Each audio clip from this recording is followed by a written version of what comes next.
हमारी कहानी लोग चैनल पर आपका स्वागत है। हमारे चैनल को सब्सक्राइब, लाइक, शेयर, कमेंट जरूर करिए। बस इतना ही कहना चाहती हूँ। तो चलो कहानी शुरू करते हैं।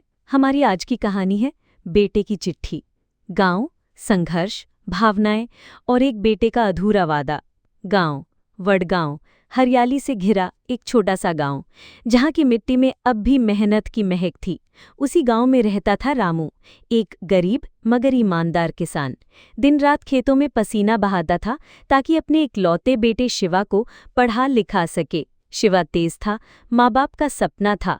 शिवा ने गांव के स्कूल से पढ़ाई पूरी की और फिर शहर मुंबई चला गया।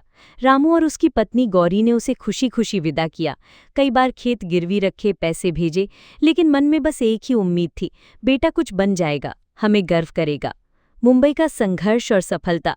शिवा ने मुंबई में संघर्ष किया, कई रातें फुटपाथ पर गुजारी, सस्ते होटल में काम किया, फिर धीरे धीरे एक कंपनी में नौकरी मिल गई। उसकी जिंदगी बदलने लगी। उसने गांव से धीरे धीरे संपर्क कम कर दिया। पापा रोज पूछते, आज शिवा का फोन आएगा क्या? माँ चूल्हे पर रोटियां बनाते हुए कहती, बेटा बड़ा हो गया है, व्यस्त होगा। अचानक गांव वापसी। एक दिन शिवा अचानक गांव आ गया। नई कार, नए कपड़े, फोन। गांव वाले चकित थे। माँ बाप की आंखों में आंसू थे। अरे बेटा, तू आ गया? शिवा मुस्कुराया। हाँ मम्मी पापा, आप दोनों से मिलने की बहुत याद आ रही थी।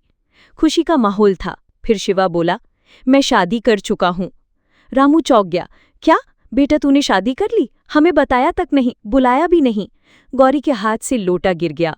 हमारा बेटा अब हमारा नहीं रहा क्या? गांव में हलचल मच गई। रामू को बहुत ठेस लगी। गुस्से में बोला, जा बेटा जा, अब तेरी कोई जरूरत नहीं, अपने नए परिवार के पास जा। शिवा बिना कुछ बोले चुपचाप चला गया। 6 महीने बाद एक फोन कॉल।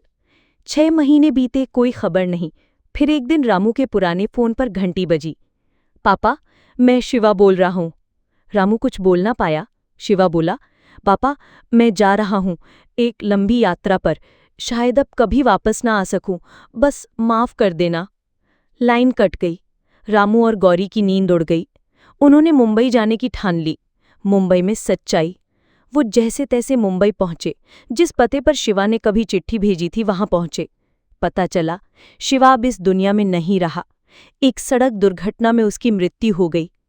पास ही एक युवती खड़ी थी, साड़ी में, सिर पर पल्लू। पापा, मैं भावना हूँ, शिवा की पत्नी। वो आपको बहुत याद करता था, रोज आपके बारे में बात करता था। शादी जल्दी में हुई थी, इसलिए बता नहीं पाया।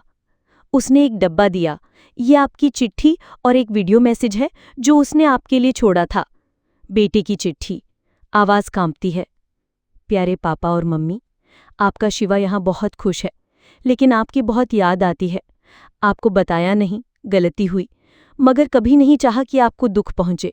मेरी शादी एक साधारण लड़की से हुई, वही जो आज आपके सामने खड़ी है, भावना। मैं चाहता था कि जब सब ठीक हो जाए आप दोनों को शहर ले आऊं, साथ में रहें, नए घर में, मगर अब लगता है वक्त नहीं मिलेगा। पापा, आपने खेतों में पसीना बहाया, माँ ने भूखे पेट रहकर मुझे पढ़ाया, और मैं कुछ नहीं कर पाया, सिर्फ एक गलती कर बैठा। माफ कर देना पापा, माफ कर देना मम्मी। आपका बेटा शिवा। अंतिम दृश्य। गांव की वापसी। रामू और गौरी शिवा की अस्थियां लेकर गांव लौटे। गांव में सबको मालूम चल चुका था। भावना अब गांव में ही रहने लगी, सास ससुर की सेवा में। रामू अब फिर से खेत में जाता है, मगर इस बार उसकी नजरें आसमान की ओर उठती हैं। बेटा, तू माफ किया, तू हमेशा हमारे साथ है। सीख, कभी अपनों से संवाद ना तोड़ें। रिश्तों की डोर एक बार छूट जाए तो पछताने सिवाय कुछ नहीं बचता। हमारे चैनल को सब्सक्राइब, लाइक, शेयर, कमेंट ज़रूर करिए। बस इतना ही कहना चाहती हूँ। तो चलो मिलते हैं अगली नई प्रेस कहानी में। तब तक के लिए नमस्कार। और हाँ, कमेंट करिए आपको किस टॉपिक पर कहानी चाहिए, उसका नाम लिख लीजिए। धन्यवाद।